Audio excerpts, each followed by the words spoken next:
Love to Hate, the podcast that asks the question, what do you love to hate? You are a smelly pirate hooker. And I hate your ass face! Do you love it? No! Do you hate it? Oh, yeah. Yes! You stupid, ignorant son of a bitch, dumb bastard! I toss in your general direction! No more foreplay. I'm Philip Fullman. I'm Brandon Luna. And that means it's time for Love to Hate. Woohoo! He's excited. Yeah. What are we loving to hate today? Reality TV. This is too easy. It is too easy, but it has to be done. We haven't done it yet. That's one topic that people have discussed that we should probably talk about. So, that was when I mentioned the podcast to people, we're doing things, first thing that comes out of their mouth is reality TV. Since we didn't really have a topic this week, I figured let's delay up. Let's just get it out of the way. All right. We're gonna grandma 3-point this in is what we're gonna do. And we're both smoking the same cigar this week. We are. The Room 101 Chief Cool Arrow. This just came out at the trade show in July. Yep. And I cut it with my Room 101 cutter. Lit it with Brandon's Room 101 lighter. Because you're a nerd. I do love the Room 101 stuff. And if there's a little noise in this week's podcast, it's because we're actually recording outside, which Philip hates. Absolutely. There's wasp out here. There's heat. There's a breeze. It's a little breeze going on. It's not so bad. You're such a whiner. What did I say on last week's podcast? I like being indoors. No, I get it, but that's all right. I'm humoring you. That's good. You're the producer. What am I going to do? You're like, you call, I show up. Like, all right. Yeah, let's do it. Okay, whatever. So, reality TV. Now, see, if somebody was filming this would be real. Exactly. It would also be incredibly boring. Yeah. And, they would give us a whole script to work off of because reality TV is not really reality TV anymore. Exactly. We would have we'd have instances where I was mad about probably a wasp getting too close to me, and they would get cut into a scene where they made it look like I was mad at you. Right. Because that's what they do. The thing I always love about reality shows is the camera work. Mm-hmm. Because they'll have somebody like, oh my God, I'm so nervous. I haven't spoke to my estranged child in 14 years. I wonder what they'll say. And then they show the kid opening the door from the inside. It's like, so clearly they know you're here because there's a cameraman standing behind them. Yeah. Either that or the guy just said, hey, can we come in and film you opening the door? We won't tell you your mom's on the other side. Right. It's all just so phony. Some worse than others. Yeah, definitely. And this has been going on for quite a while. Reality TV was just coming into favor probably in the past, 10 years? Oh, no, more than that. More than that. Well, since, I guess, MTV with all their shows that started doing, when they stopped playing music. The Real Life? Yeah. Yeah, The Real World. Real World, that's what it was. That was kind of when it really started to kick in. Was that late 90s? Yeah. And then everybody else had to jump on the bandwagon and kind of do their own thing. But it started before that. You mentioned something that you were talking about. This is my college education paying off. All right. I did in a broadcasting class. Mrs. Nardone, I hope you're happy. No, it was oddly enough PBS had done a reality show called An American Family about the Loud family, and did they speak really loud all the time? I don't think so. Oh, okay. Maybe they did. More people might have watched, but it was viewed as a very boring, unwatchable show because it was truly a reality show. They just put cameras in the house. Okay. And that was it. So very voyeuristic and just... Very voyeuristic, and there was no coaching, anything like that. So it's basically watching people wander from room to room, cleaning dishes, just doing things that are not dramatic. Now, they did end up chronicling the separation and divorce of the husband and wife in the family. Okay. And there were some spats that took place, but I think, again, because they weren't orchestrated, it made them very awkward and hard to watch because it was like, wow, I really shouldn't be seeing this. Yeah. And there wasn't the music to dramatize it. It was just watching this family exist. And I think most people thought, well, hell, I could sit at home and watch that. So right. Why am I going to sit at home and put it on the TV? I got binoculars and a neighbor. Exactly. Yeah. Neighbor's not good at closing their blinds. Right. So it didn't do very well. And then I think probably how long about did this 5 thing years. go on for? It was May to December of 1971. Okay. I think they got, forget how many episodes they had, 12 episodes. I think they ended up with like 3,000 hours of footage. Oh, wow. 12 episodes. So they ended up having to cut, obviously that would just be too much. But it didn't strike a chord with people. But clearly later on, somebody picked up the idea and ran with it. I know you and I were talking, one of my favorites, Albert Brooks actually did a movie kind of based on this. Correct. It was in 1979. It was called Real Life. Great flick. Great flick. It was really kind of at the start of Albert Brooks' career there. He'd done, he's writing for Saturday Night Live and all kinds of stuff at that point. Love American Style. Was in Taxi Driver in a serious role. And then wrote and directed his own movie here. So it was a reality, TV show that was being made. They had these people with these ridiculous cameras over their heads following this family around. And it was a cool movie. It was a cool movie. But this is 79. So this was years after that experiment on PBS. And it took, mid-'80s, early 90s before we really started seeing it on television? Well, and he started doing some of the same stuff, like, that looks kind of boring. Why don't we sexy this up a bit? And trying to coach the family in how to behave. And, of course, it causes family drama. Yeah, of course. But, I would say you had Real World, and then you had, I guess the first one that comes to mind is Survivor. Yeah, Survivor was a big one. And Survivor, wasn't that a rip? Wasn't that basically taken from a British show? Yeah, everything was. All that. Yeah, all the reality was. Shows, I kind of thought just came from Britain. Yeah, pretty much. And it was, they took the reality concept, added a game to it, so it was almost like a reality show / game show, right. I guess. And it was something different, Survive, Outlast, whatever the.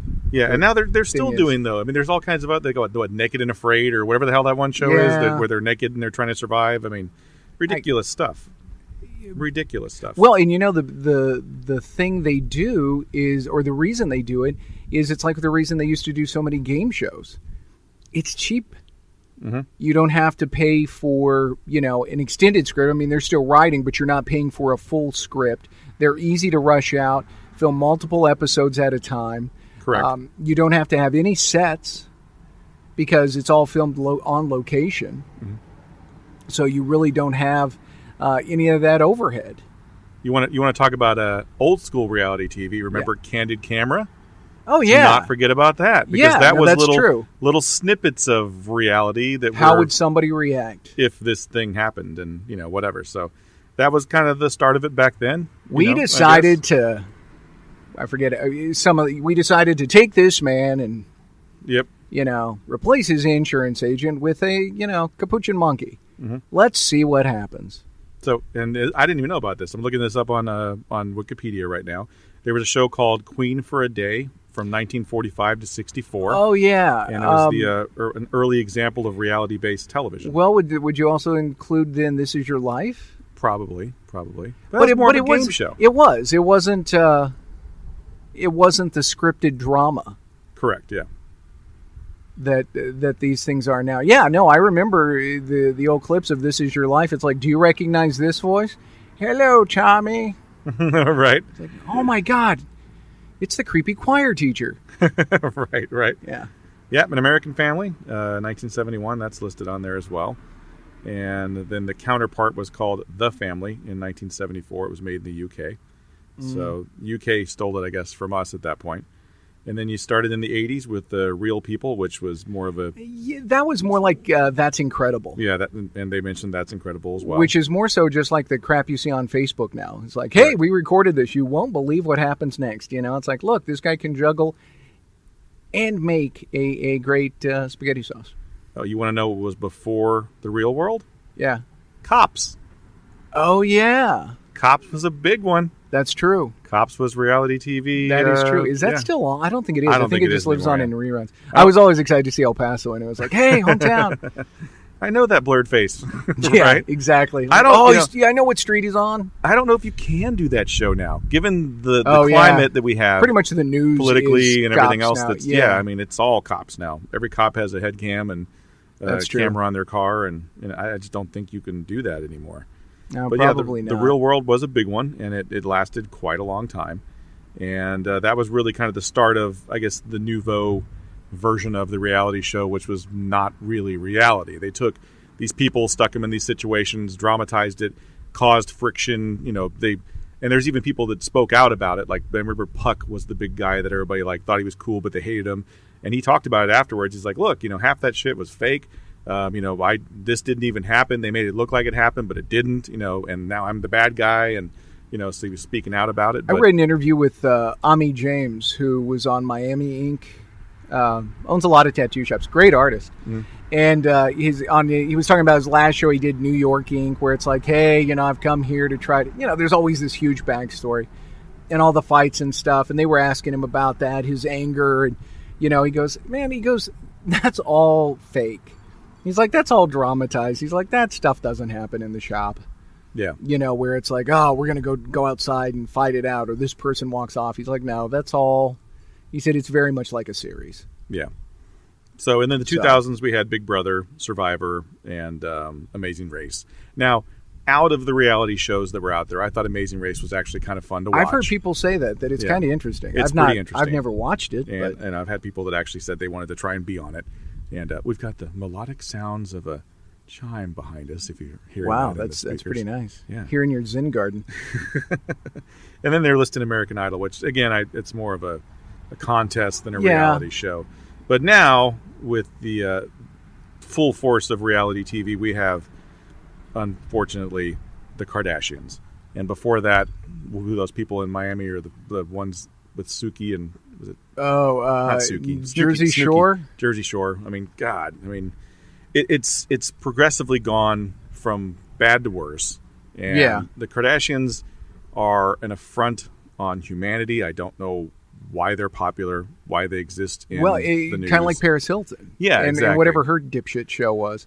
But here's people who, and again, broad brushstroke here, really have no purpose in life and serve no function. And the only reason they're famous is for being famous. It used to be you were famous because you did something fantastic, like, you broke the home run record, or you flew across the Atlantic, or you were a great war hero or something like that. They're famous for no other reason than they are famous. Yeah. They have no demonstrable talent other than taking their clothes off and making really bad decisions in public. Correct. I mean, you start with Paris Hilton, who was kind of the catalyst for it. She's kind of the one that, she was famous because the Hilton family, she's a bad girl doing all this partying. She was in the news for those reasons, and for some reason, a certain set of people wanted to hear more about it. So then she became famous for basically being an asshole. And vapid solipsistic idiots. Yeah, that's really kind of her target demo. And then that led her to an acting career in music, and I'm like, really? Is this really how you want to? Is this really something that you would want your children to see and want to emulate? I mean, that's horrible. Hell, the parents are watching it, so I mean, they're sitting down watching it together, and of course, the thing that people say is, well, we're laughing at them, not with them. Like, no, you're enjoying this. There's a part of you that finds this entertaining and fascinating. And you will sit here and continue to just shovel this crap in. And yeah, I mean, now you have a reality show for everybody. The Kardashians appeal to the people who want to go to the mall and, who wish look wealthy. Wish they were rich and beautiful. And all of that. And then you have Honey Boo Boo for all the people in trailers that, want to suddenly be rich just because they live in a trailer. Yep. It keeps going downhill. You've got, what was the other one?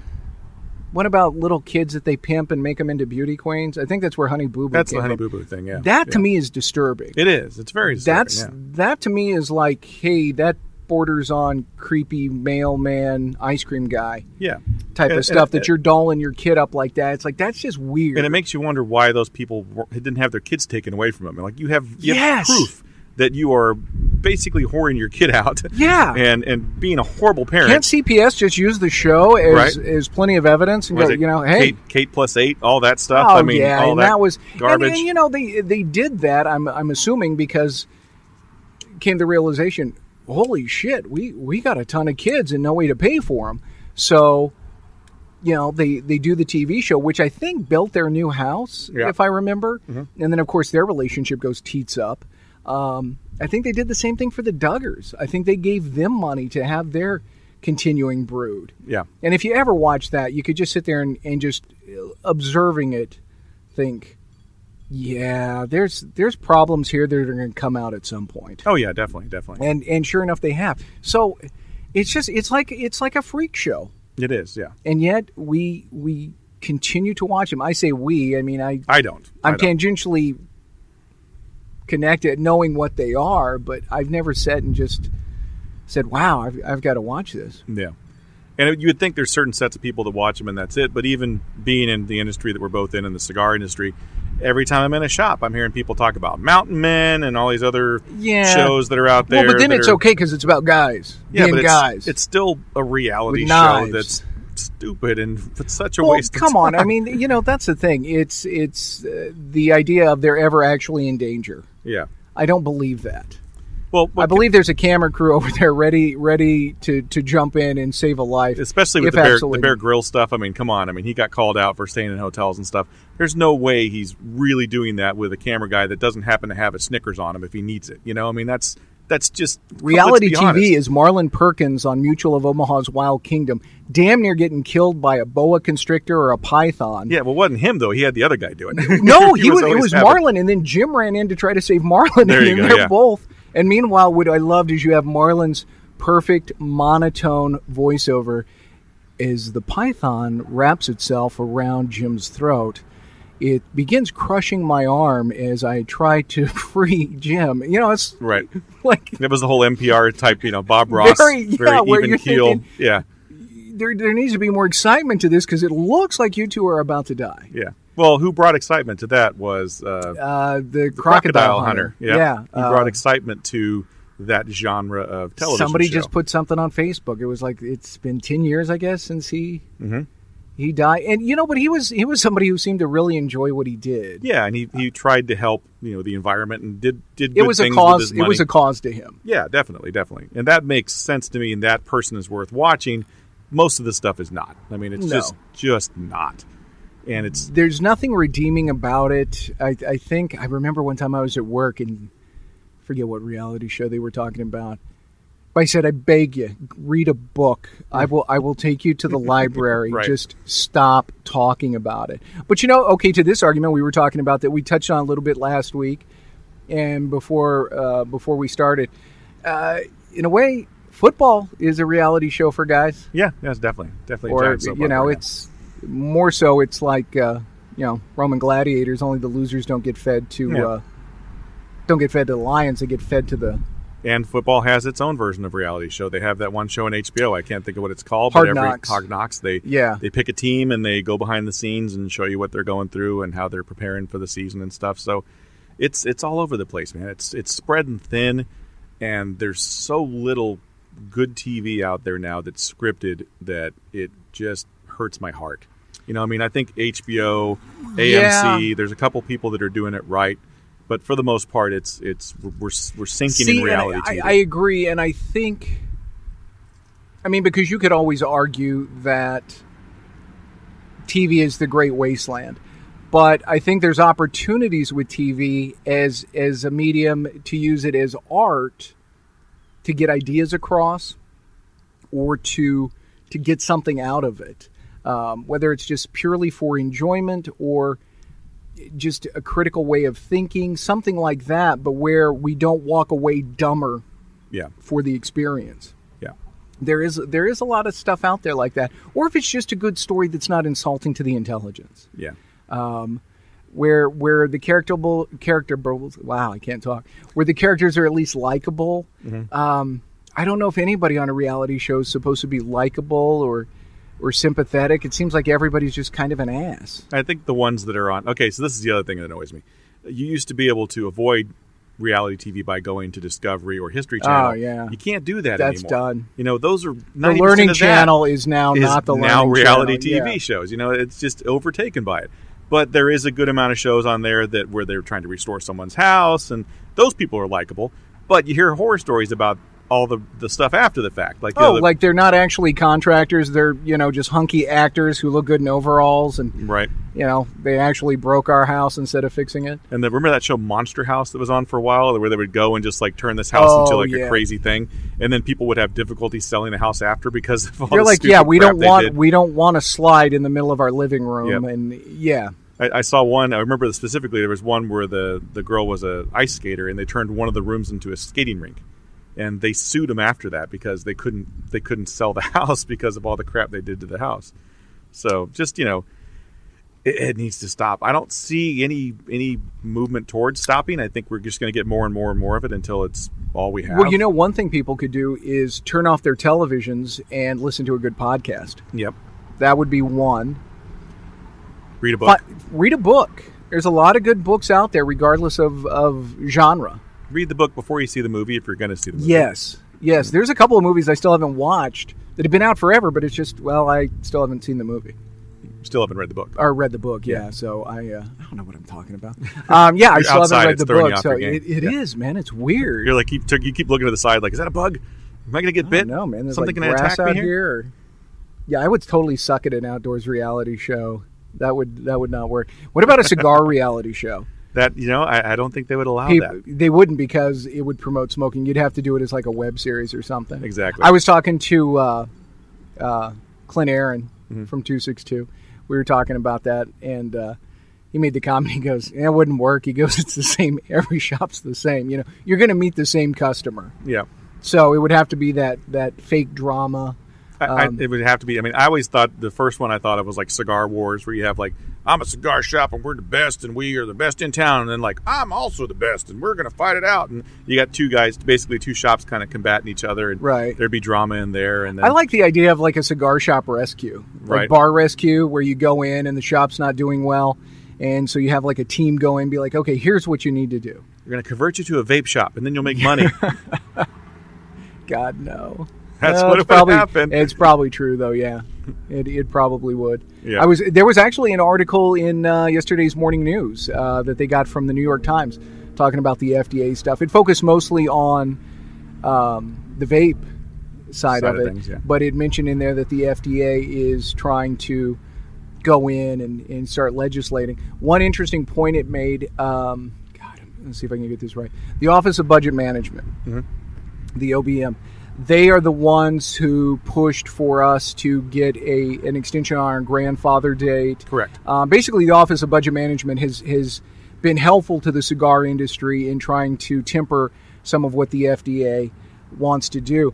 And one of the lobbyists for the cigar industry right now used to work at the Office of Budget Management. So I say good on us. Right. Everybody else does it, goes out and gets a lobbyist. Right. That used to work in Washington, that has contacts. So why not us? A little incestuous, but yeah, if it works. It's right? very incestuous, but if this is somebody who knows how to grease the wheels, why not? Exactly. Speaking of Clint Aaron, he is my choice for the new head of the FDA. What do you think? I think it would work. Yeah. Groundswell? Yeah. He does those neat little videos where he's like jamming out in his car. That's what we need. Yep. A government that's approachable. Right. So, but it kind of strikes me as funny that with everything going on, this is the point we've gotten to, and now the FDA is regulating hand soap. I saw that. Yeah. Like, really? So, thank God. Really. You can't. There's stuff out there that you can do that would help people who have type 1 diabetes. All you got to do is approve these things. But you're going to worry about hand soap. Mm-hmm. Hand soap. Really?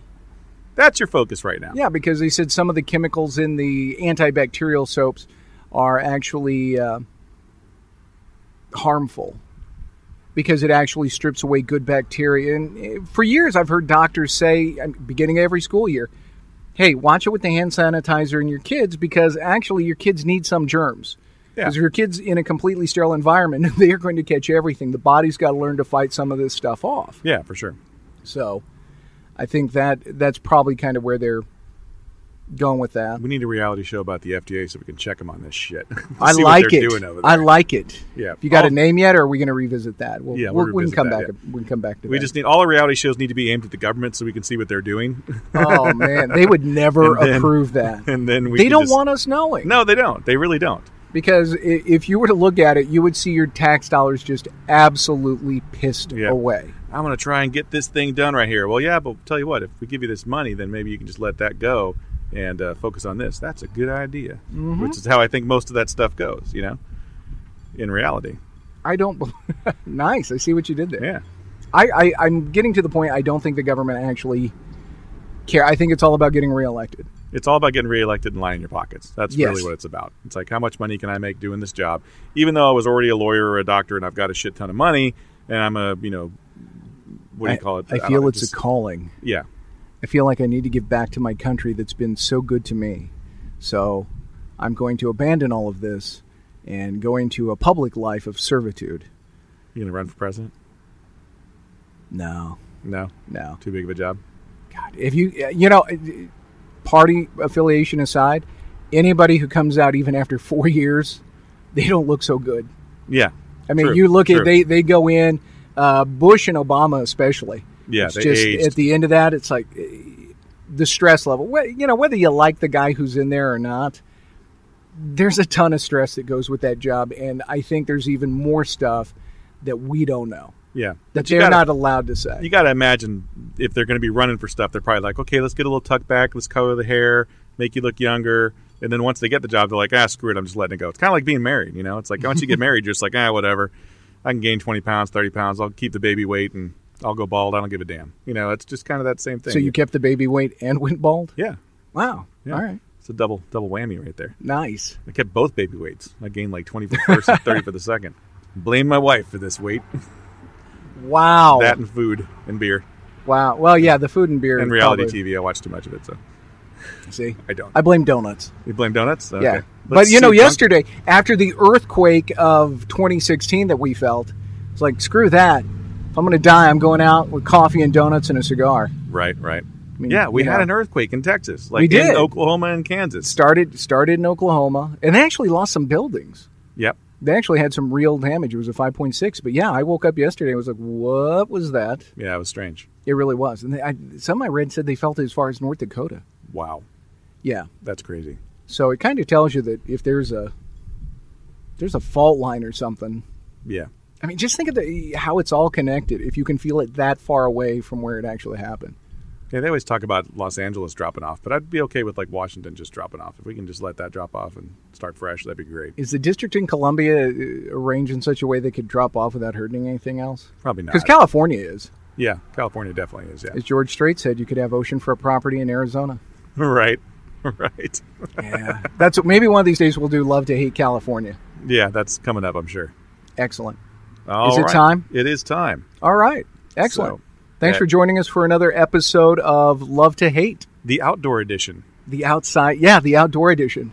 Yep. I feel manlier already. Hey, so if somebody wanted to, say write us a fan letter or criticize us or give us a suggestion, where could they do that? So you can go to Twitter and get us over there at Love to Hate Pod. And you can also go to Spreaker. You can contact us there through an email address as well. And you can check us out on YouTube as well. So check out the YouTube videos. But no videos or no actual... It's audio, but you can listen to it while so you're it's not at work like or a whatever. reality show. No. Okay. I don't want to do video. It's a pain in the butt. True. Plus, look at us. We got a face for radio. Whoa. Speak for yourself, baby weight bald guy. You son of a bitch. We'll see you next week. Take care, kids. Take care.